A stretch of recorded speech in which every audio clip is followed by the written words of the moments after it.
Good morning dear student, most welcome in bio video lecture. और बच्चों, जैसे कि आपको पता है कि जो वीडियो लेक्चर के माध्यम से जो स्टडी कर रहे हैं उसके अंदर अपने इससे प्रीवियस वीडियो लेक्चर के अंदर ब्लड वेसल्स के बारे में पढ़ा। There are 3 type of blood vessels, artery, vein and capillaries. और उनमें क्या डिफरेंस होता है, आर्टरीज क्या होती है, कैपिलरीज क्या होती है, वेन्स क्या होती है, और ब्लड का फ्लो किस प्रकार से होता है, उनमें डिफरेंस क्या होता है आर्टरी और वेन में, जो कुछ मोस्ट बातें जो अपने प्रीवियस वीडियो लेक्चर के अंदर डिस्कशन करी थी। तो आज के वीडियो लेक्चर के माध्यम से जो अपन डिस्कशन करने जा रहे हैं तो वो पढ़ेंगे आज अपन एक्सटर्नल स्ट्रक्चर, तो हेड के बारे में स्ट्रक्चर करेंगे। तो बच्चों, जैसे ने ये महसूस किया है कि जिस प्रकार से बोर्ड के माध्यम से पढ़ाते हैं उसमें कुछ कम ही मैटर शेयर होता है आपके साथ में, और अपना सिलेबस भी बड़ा है। और क्योंकि आप नोट्स भी बुक से ही बनाते हो और बुक्स को ही रेफर करते हो, नोट्स ही बुक से बनाते हो, बुक से ही पढ़ते हो, तो it's better to we study through books, line to line study of the books, ताकि आपको अच्छे से इसमें समझ में आ जाए। और इसी में मैं आपको अच्छे समझाने के लिए मैंने इसमें कुछ, जैसे आपको हालांकि बनाने नहीं है, लेकिन मैंने ये कुछ डायग्राम वगैरह या कोई एनिमेशन वगैरह होंगे वो इसके साथ मैं आपके साथ अटैच करूँगा, ताकि आप किसी भी स्ट्रक्चर को ज़्यादा अच्छे से समझ सको, और किस प्रकार से आपको स्ट्रक्चर बनानी है वो अपन डिस्कशन करेंगे। क्योंकि हेड की स्ट्रक्चर वगैरह पूछ ली जाती है, और जब भी अपने यदि ऑफलाइन भी अपन को चांस मिलेगा तो जो कुछ डायग्राम्स होते हैं उनके बारे में अपन बाद में डिस्कशन कर सकते हैं। तो बच्चों, आज के वीडियो के अंदर अपन जो स्टार्ट करते हैं, let start about the external structure of the head के बारे में, स्ट्रक्चर के बारे में डिस्कशन करते हैं। तो एक्सटर्नल स्ट्रक्चर किस प्रकार से होती है हेड की वो अपन पढ़ेंगे। External structure of the head.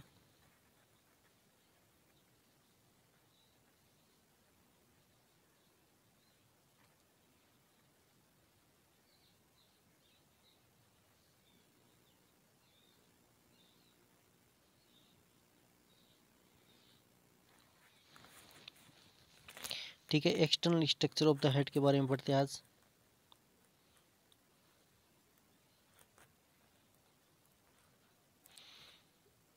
कई बार डायग्राम में पूछ लिया जाता है हेड के बारे में, हालांकि एक्सटर्नल स्ट्रक्चर 2 नंबर क्वेश्चन आ सकता है, स्ट्रक्चर पूछ ली जाती है हेड की, और तो उसमें डायग्राम पूछा जाता है हेड का, तो स्पेशली इंटरनल स्ट्रक्चर ही बनानी पड़ती है। उसमें इंटरनल स्ट्रक्चर के बारे में पूछते हैं, लेकिन कई बार एक्सटर्नल स्ट्रक्चर के बारे में भी वो पूछ लेता है स्ट्रक्चर, तो उसमें क्या क्या अपन को डिस्कस करना है। तो human heart is a muscular organ, आपको पता ही है मस्कुलर ऑर्गन्स होता है, और अपना जो हेड होता है मायोजेनिक होता है। जैसे अपने क्लासिफिकेशन पढ़ते हैं वहाँ 2 वर्ड्स अपने डिस्कस किए थे 11th के अंदर, एक न्यूरोजेनिक था, एक मायोजेनिक। मायोजेनिक्स का मतलब जो इम्पल्स जनरेट होते हैं थ्रू द मायो का मीन्स होता है मसल्स। मायो का मीन्स क्या होता है मसल्स, हालांकि आपकी बुक में ये टर्म्स नहीं थी, लेकिन बता रहा हूँ मायो का मतलब क्या होता है। मायो का जैसे अपने यहाँ मायोकार्डियम में पढ़ेंगे, मायो का मतलब होता है मसल्स। ठीक है, तो मस्कुलर होता है और मायोजेनिक हेड होता है अपना, इसीलिए क्या जो इम्पल्स जनरेट होते हैं वो किससे होते हैं, मसल से ही होते हैं। तो human heart is a muscular organ, क्या होता है, मस्कुलर ऑर्गन है।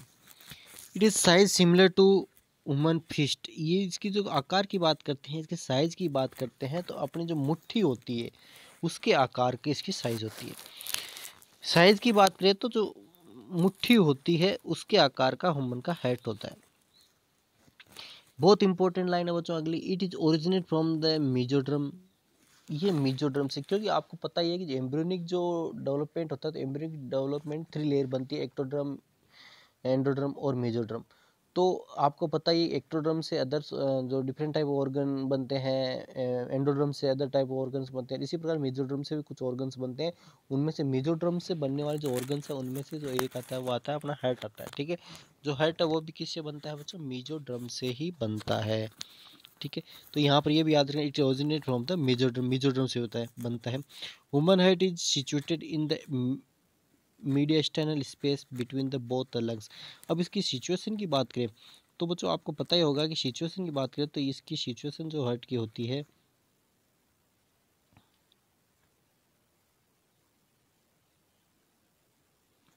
जो लंग्स होते हैं अपने, तो लंग्स के बीच में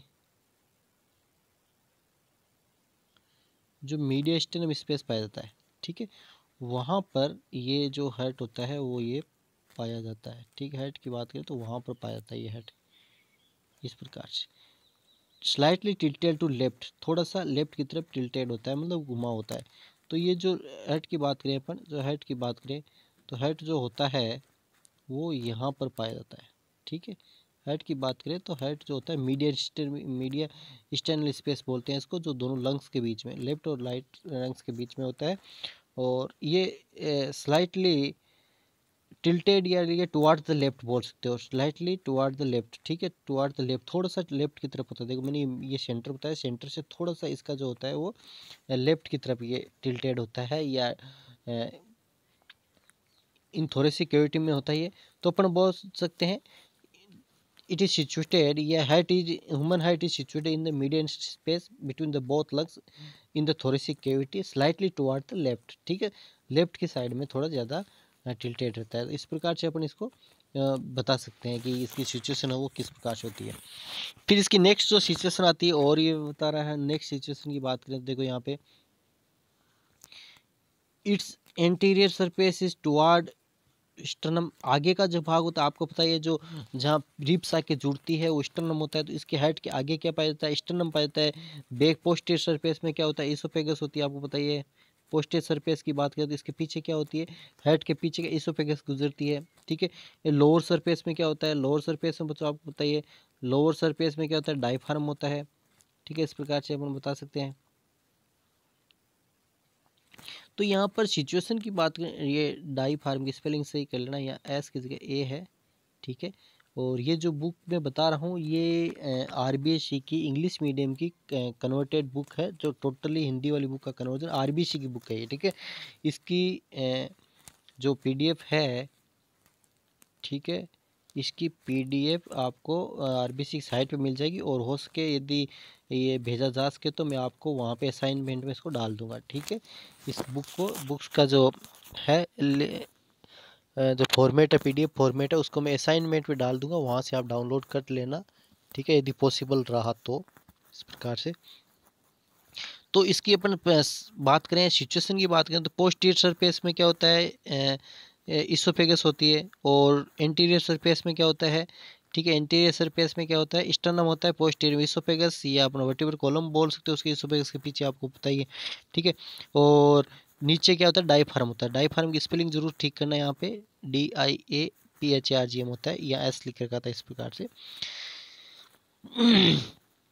इसके बाद आता है head is surrounded by double membrane. इसके बाद आती है हेड की जो कवरिंग की बात करते हैं, तो हेड की कवरिंग की बात करें तो ये डबल मेम्ब्रेन से कवर्ड होता है, जिसको पेरिकार्डियम बोलते हैं, ठीक है, पेरिकार्डियम बोलते हैं। अपन हेड की लेयरिंग की बात करें तो हेड में 3 लेयर होती है, ठीक है। बाहर की होती है एपिकार्डियम होती है, बाहर की जो लेयर होती है सबसे बाहर की होती है एपिकार्डियम होती है।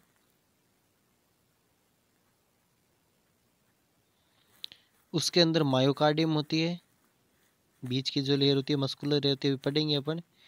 और सबसे अंदर क्या होती है, एंडोकार्डियम होती है, ठीक है। एपिकार्डियम की बात करें तो एपिकार्डियम फाइब्रस पेरिकार्डियम और फाइब्रस और सीरस पेरिकार्डियम, हालांकि बुक में ये नहीं दे रखा, इसके बारे में बता रहा हूँ। सीरस पेरिकार्डियम, सीरस पेरिकार्डियम, जो फाइब्रस पेरिकार्डियम ये सबसे आउटर लेयर होगी एपिकार्डियम की, जो फाइब्रस होती है, जो फाइब्रस से बनी होती है। और सीरस पेरिकार्डियम की बात करें, सीरस पेरिकार्डियम में भी 2 लेयर होती है, एक तो पेराइटल पेरिकार्डियम होती है, भी डायग्राम में बताऊंगा आपको वो। दूसरी थी विसरल पेरिकार्डियम। पेराइटल पेरिकार्डियम और विसरल पेरिकार्डियम के बीच में क्या स्पेस होता है, ठीक है। पेराइटल पेरिकार्डियम और विसरल पेरिकार्डियम के बीच स्पेस होता है, वो पेरिकार्डियल स्पेस बोलते हैं। और पेरिकार्डियल स्पेस के अंदर क्या भरा रहता है, पेरिकार्डियल फ्लूइड भरा रहता है, ठीक है। तो ये चीज़ें अपन मैं आपको अभी जैसे बताऊंगा इसमें। देखो हेड इज सराउंडेड बाय, हालांकि ये बाहर की कवरिंग की बात करता है, सराउंडेड बाय डबल मेम्ब्रेन, इसको पेरिकार्डियम बोलते हैं, it's called pericardium. There is a fluid is between the space between the pericardia which is called the pericardial fluid. और पेरिकार्डियल फ्लूइड क्या करता है बच्चों, इसको जो हेड होता है इसकी प्रोटेक्शन करता है, ठीक है। हार्ट होती है उसकी प्रोटेक्शन करता है फ्रॉम द, देखो फ्रिक्शन से जब क्या होता है हार्ट में कॉन्ट्रैक्शन होता है, रिलैक्सेशन, आपको पता है हार्ट में क्या कंटिन्यूस कॉन्ट्रैक्शन रिलैक्सेशन होता रहता है। हार्ट की बात करें तो हार्ट के अंदर आपको पता ही है बच्चों, कंटिन्यूस कॉन्ट्रैक्शन रिलैक्सेशन होता रहता है। और कंटिन्यूस कॉन्ट्रैक्शन रिलैक्सेशन क्या होता है, फ्रिक्शन डेवलप होता है उनके बीच में, लेयरिंग के बीच में, इसलिए बीच में फ्लूइड रहेगा तो क्या होगा, कॉन्ट्रैक्शन रिलैक्सेशन जो फ्रिक्शन होगा वो कम हो जाएगा। ठीक है, यही होता है इसका ये। और दूसरा होता है इसको एक्सटर्नल इंजरी होती है, हालांकि बुक्स में नहीं दे रखा, लेकिन एक्सटर्नल इंजरी होती है कोई तो उससे भी इसको प्रिवेंट करता है, हेड को एक बार शॉक एब्जॉर्ब करता है ये ना। तो यहाँ पर अपन बस बोल सकते हैं this fluid decrease friction between heart and nearby tissue during heart beat. ठीक है, हार्ट बीट होती है तो वो जो फ्रिक्शंस होता है इसकी वजह से कंटिन्यूस कॉन्ट्रैक्शन रिलैक्सेशन से जो फ्रिक्शन होता है जो हार्ट की खुद की वाल का हो या नियर बाय टिश्यू का, उसको ये कम करता है ड्यूरिंग द हार्ट बीट।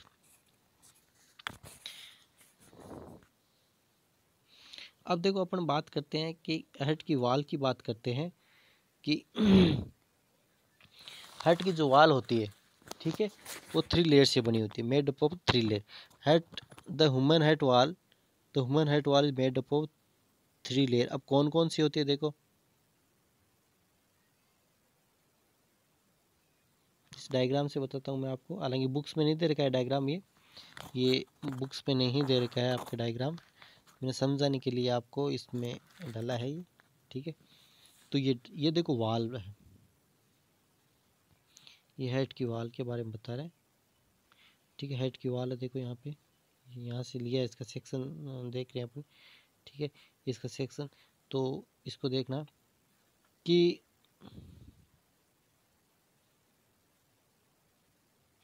देखो 3 लेयर होती है, ये है एपिकार्डियम है, ये मायोकार्डियम है, ये रखा आपका मायोकार्डियम जो मस्कुलर थी, और सबसे अंदर की ये जो है आपके एंडोकार्डियम। 3 लेयर होती है। एपिकार्डियम की बात में मैंने क्या बताया था, हालांकि बुक्स में इसको डिफ्रेंशिएट नहीं किया हुआ है। एपिकार्डियम की बात करूँ तो फाइब्रस पेरिकार्डियम होती है, ठीक है, और दूसरी होती है आपके सिरोसा पेरिकार्डियम होती है। ठीक है, दूसरी कौन सी होती है, सिरोसा पेरिकार्डियम होती है। एक तो फाइब्रस पेरिकार्डियम, ये बाहर की लेयर है, सबसे बाहर की लेयर जिसको बोलते हैं फाइब्रस पेरी, एपिकार्डियम की जो लेयर होती है, ठीक है, ये फाइब्रस होती है, इसको बोलते हैं फाइब्रस पेरिकार्डियम। ठीक है, दूसरी होती है सिरोसा पेरिकार्डियम। मैंने क्या होता है, एपिकार्डियम को दो भागों में डिवाइड किया गया है एपिकार्डियम को, एक तो होती है फाइब्रस, दूसरी होती है सिरोसा, एस से। ठीक है, एस लिखा है मैंने यहाँ पे, सिरोसा, ये रही serosa pericardium. Serosa pericardium again divide किया गया है, सिरोसा पेरिकार्डियम की जो आउटर लेयर होती है उसको बोलते हैं पेराइटल पेरिकार्डियम, और अंदर की जो लेयर होती है उसको बोलते हैं विसरल पेरिकार्डियम। ये जो लाइनिंग खींच रहा हूँ मैं, ठीक है, ये है विसरल पेरिकार्डियम। पेराइटल पेरिकार्डियम और विसरल पेरिकार्डियम के बीच में ये स्पेस होता है, इसको बोलते हैं पेरिकार्डियल फ्लूइड कैविटी। ठीक है, जो ऊपर भी नाम आया था, अभी वापस बताऊंगा। इस स्पेस को क्या बोलते हैं, पेरिकार्डियल स्पेस बोलते हैं, या पेरिकार्डियल कैविटी बोल सकते हैं। और इसके अंदर क्या भरा रहता है, एक पेरिकार्डियल फ्लूइड भरा रहता है, इसी के अंदर क्या भरा रहता है, एक पेरिकार्डियल फ्लूइड भरा रहता है। ठीक है, इसके अंदर क्या रहेगा, पेरिकार्डियल फ्लूइड।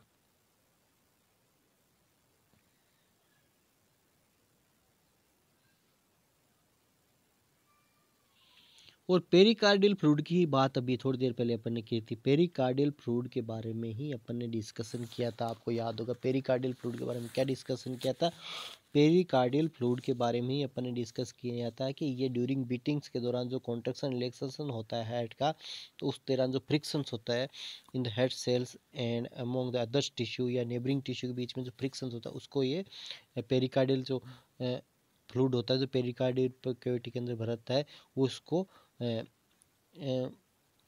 मदद करता है या इसको रोकता है या इसमें हेल्प करता है। ठीक है, पेरिकार्डियल जो पेरिकार्डियल जो फ्लूइड होता है ये का फ्रिक्शन को प्रिवेंट करता है। ठीक है, पहली बात। और दूसरा क्या होता है, जैसे बुक्स में नहीं देखा, लेकिन एक जनरल आइडिया बता रहा हूँ कि ये क्या होता है, जो एक्सटर्नल शॉक होता है उससे भी इसको हार्ट की जो रक्षा करता है। जैसे लंग्स में जो था ना, लंग्स में भी इसी प्रकार 2 लेयरिंग पड़ी थी अपने।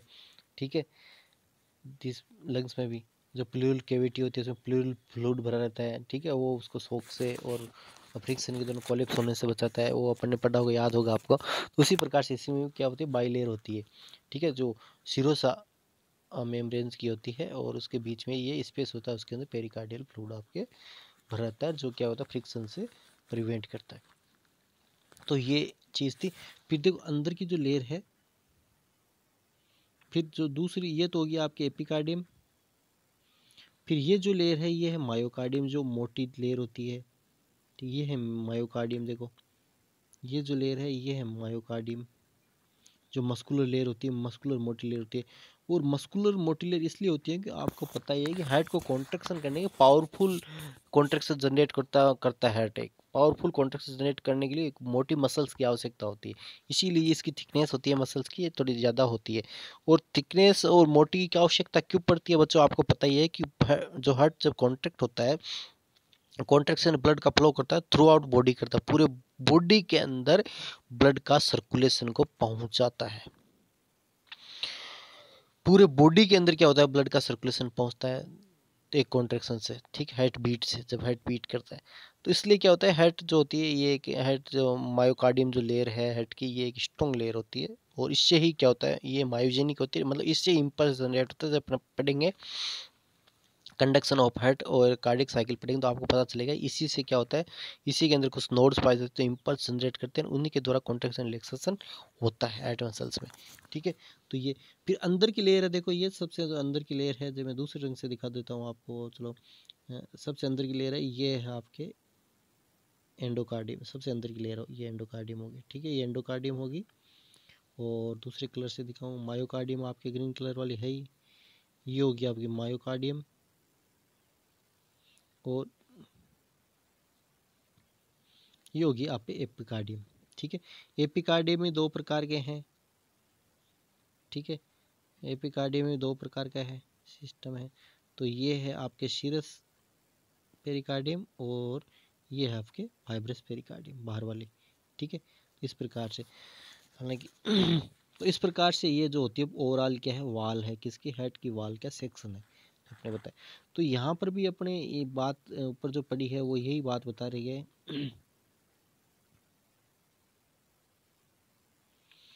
कि वुमन की वाल की बात करते हैं, ठीक है।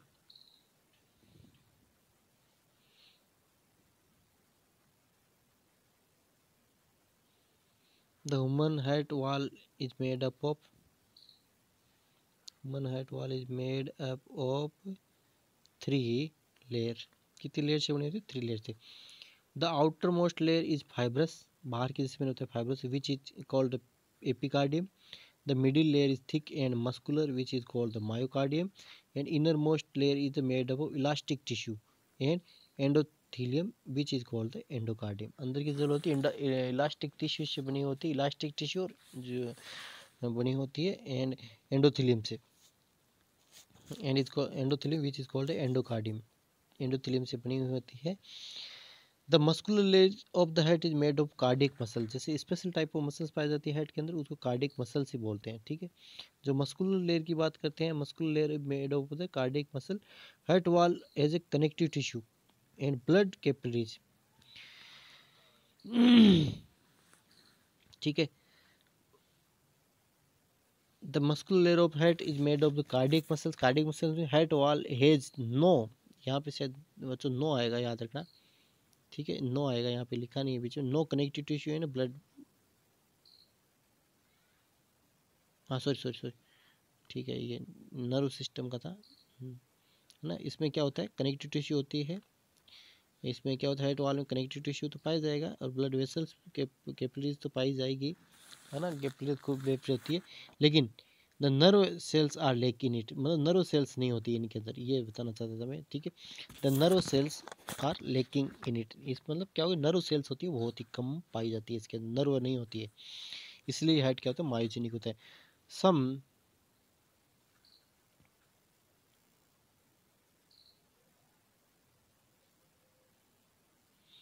Nerve fibre from autonomous nerve system come into the head, याद रखना, लेकिन यहाँ पे एक बात ज़रूर बता रही है कि ऑटोनोमस नर्व सिस्टम के जो फाइबर्स होते हैं, ठीक है, ऑटोनोमस नर्व फाइबर एएनएस के, ठीक है, एएनएस और सीएनएस अपन पढ़ेंगे। तो ऑटोनोमिक नर्व सिस्टम के कुछ नर्व फाइबर्स होते हैं जो अपना एक्शन जनरेट करने के लिए वो जरूर इसके अंदर हेड के अंदर कुछ सप्लाई उनकी होती है। बाकी नॉर्मल नर्व फाइबर्स होते हैं जो सीएनएस के होते हैं उनमें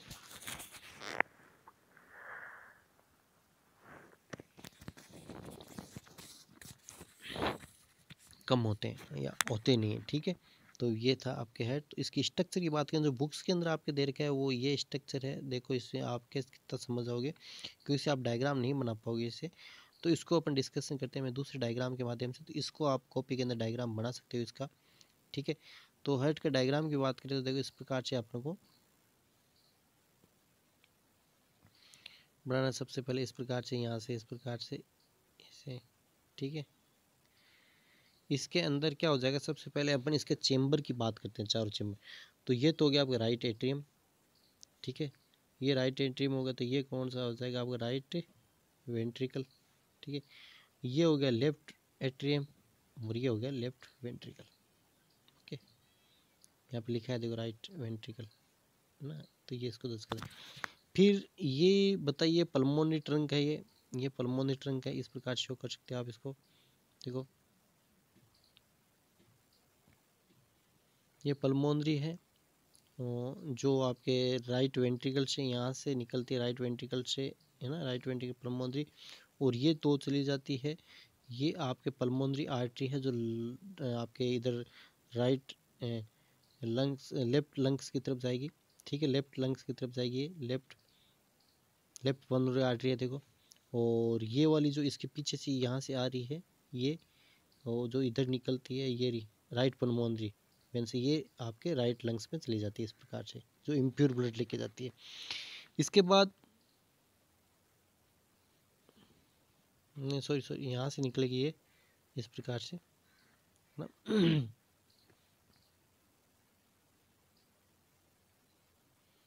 जो आपके ये तो होगी आपके लेफ्ट पल्मोनरी आर्टरी, जो आर्टरी एक एक्सेप्शन है, अपन पहले पढ़ा है। आर्टरीज क्या होती है, हमेशा प्योर ब्लड को लेती है। लेफ्ट पल्मोनरी आर्टरी है, ये लेफ्ट और राइट जो पल्मोनरी आर्टरीज है इम्प्योर ब्लड को लेके जाती है, किसको, हेड को, ठीक है। तो ये लेके इनको आर्टरी क्यों बोलते हैं बच्चों, आर्टरी इसलिए बोलते हैं कि इनकी स्ट्रक्चर होती है आर्टरी की सिमिलर होती है। अब आप कहोगे सर इनके अंदर इम्प्योर ब्लड इनको वे नहीं बोल देते, लेकिन इनकी स्ट्रक्चर होती है आर्टरी के सिमिलर होती है, इसलिए लेफ्ट पल्मोनरी आर्टरीज बोलते हैं, हालांकि ये इम्प्योर ब्लड लेके जाते हैं। अब बात कहोगे सर आप कहोगे कि सर इनको आर्टरीज की सिमिलर स्ट्रक्चर क्यों होती है, क्योंकि जब बच्चों यहाँ से हार्ट पंप करता है तो बहुत ही प्रेशर से ब्लड निकलता है और कहाँ पे जाएगा, लंग्स में जाएगा, बहुत प्रेशर से, क्योंकि हार्ट से कॉन्ट्रैक्शन से यहाँ से पल्मोनरी ट्रंक से ब्लड निकलता है। सोचो आप, दिमाग लगाओ, ठीक है, यहाँ से। तो इससे क्या होगा, आपको पता है कि आर्टरीज होती है उसकी स्ट्रक्चर ज़्यादा मजबूत होती है, उसकी जो ट्यूनिका मीडिया होती है, जो मस्कुलर लेयर होती है वो ज़्यादा मोटी होती है, ठीक है। इसलिए it with stand for this pressure, ठीक है, ये स्टैंड पे ज़्यादा प्रेशर होती है और इम्प्योर ब्लड लेके जाती है, इसलिए अपन इसको एक्सेप्शन बोलते हैं। बाकी पल्मोनरी होती है आर्टरी ही, स्ट्रक्चरली आर्टरी, ठीक है। तो लेकिन ये इसमें अंदर इम्प्योर ब्लड जाता है। फिर इसकी ये होगी लेफ्ट, इधर अपन बात करेंगे जैसे इधर से ये निकलती है तो ये यहाँ पे आती है राइट पल्मोनरी आर्टरी, ये जो राइट लंग्स के अंदर लेके जाती है इम्प्योर ब्लड को, ये होगी। इसके बाद जब हार्ट कॉन्ट्रैक्शन होता है तो यहाँ से इस प्रकार से ये जो आपके लेफ्ट वेंट्रिकल से ब्लड जाता है आर्च ऑफ आर्टा के अंदर, आर्च ऑफ आर्टा से ये पूरी बॉडी के अंदर सप्लाई होता है। फिर वापस इम्प्योर ब्लड की बात करते हैं, जो बॉडी से आता है वो आपके इन्फीरियर वेना कावा और सुपीरियर वेना कावा, ये दो सुपीरियर वेना कावा इसमें आपके राइट एट्रियम के अंदर इम्प्योर ब्लड को लेके आती है, ठीक है। इम्प्योर ब्लड को जो डिफरेंट ऑर्गन से यहाँ पे इसके अंदर लेके आती है। तो ये इसकी जैसे हेड की बात करें तो बच्चों ये आपके जैसे बताना चाहूँगी, ये हेड की मोटी मोटी स्ट्रक्चर है। इसके बाद ये जो राइट कोरोनरी आर्टरी है, देखो कोरोनरी आर्टरी है, कोरोनरी आर्टरी क्या करती है, ये यहाँ से निकलती है और हेड को ही ब्लड सप्लाई करती है, ये कोरोनरी आर्टरी। इसको आप लेफ्ट कोरोनरी आर्टरी बता सकते हो, ये जो हेड को ब्लड सप्लाई करती है इस प्रकार से। तब एक बार मैं अब आपको बताना यहाँ पे इस वीडियो में ही बता देता हूँ, आगे भी अपन डिस्कस करेंगे कि होता क्या है, किस प्रकार से आता है। हालांकि इसमें तो नहीं दिखता है, अपने इंटरनल स्ट्रक्चर में बताएंगे। लेकिन सुपीरियर वेना का इनफीरियर वेना कावा है और ये सुपीरियर वेना कावा है, ये दोनों इम्प्योर ब्लड लेके आएगी, किसके अंदर लेके आएगी, आपके राइट एट्रियम के अंदर लेके आएगी। ठीक है, राइट एट्रियम के अंदर लेके, राइट एट्रियम से ब्लड कहाँ पे आता है, दूसरे कलर का पेन लेता हूँ, ये लेता हूँ मैं। फिर राइट एट्रियम से आता है आपके इसमें राइट वेंट्रिकल के अंदर आता है। राइट वेंट्रिकल से ब्लड कहाँ चला जाता है, आपके इसे लंग्स में चला जाता है। ये जो इम्प्योर ब्लड हो गया वो कहाँ पे चला गया, लंग्स के अंदर चला गया। इस प्रकार से लंग्स से प्योर होके ब्लड आता है वापस, लंग्स से प्योर होकर ब्लड आता है पल्मोनरी वेन के माध्यम से। वेन है लेकिन इम्प्योर ब्लड लेके आती है, जो एक्सेप्शन है ना। ये इधर लेफ्ट लंग से, उधर राइट लंग से, इधर से आएगा वेन्स, और वेन्स के थ्रू ये जो ब्लड आएगा वो कहाँ पे आएगा, आपके इसके अंदर जो आपका लेफ्ट जो एट्रियम होता है उसके अंदर इम्प्योर ब्लड आता है। इम्प्योर ब्लड फिर आता है आपके लेफ्ट वेंट्रिकल, लेफ्ट वेंट्रिकल से आर्च ऑफ अराटा से होते हुए पूरे बॉडी को सप्लाई कर दिया जाता है, पूरे बॉडी को सप्लाई कर दिया जाएगा इस प्रकार से। तो इस प्रकार से ये मोटी मोटी जो हेड की फिजियोलॉजी होगी जो अपन पढ़ेंगे। लेकिन यहाँ पर तो स्ट्रक्चर की बात है तो आपको इसे सुंदर से डायग्राम की प्रैक्टिस करनी है। ठीक है, क्योंकि डायग्राम के स्ट्रक्चर के बारे में केवल हेड के डायग्राम के केवल 2 नंबर क्वेश्चन पूछ लिया जाता है। तो बच्चों आज के वीडियो लेक्चर के अंदर इतना बहुत है।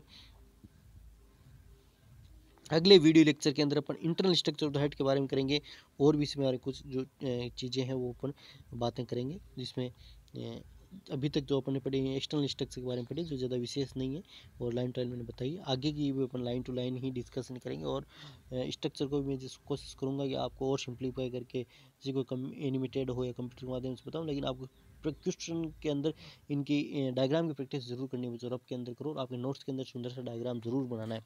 ठीक है, तो आज के वीडियो लेक्चर इतना बहुत है बच्चों। Thanks for watching.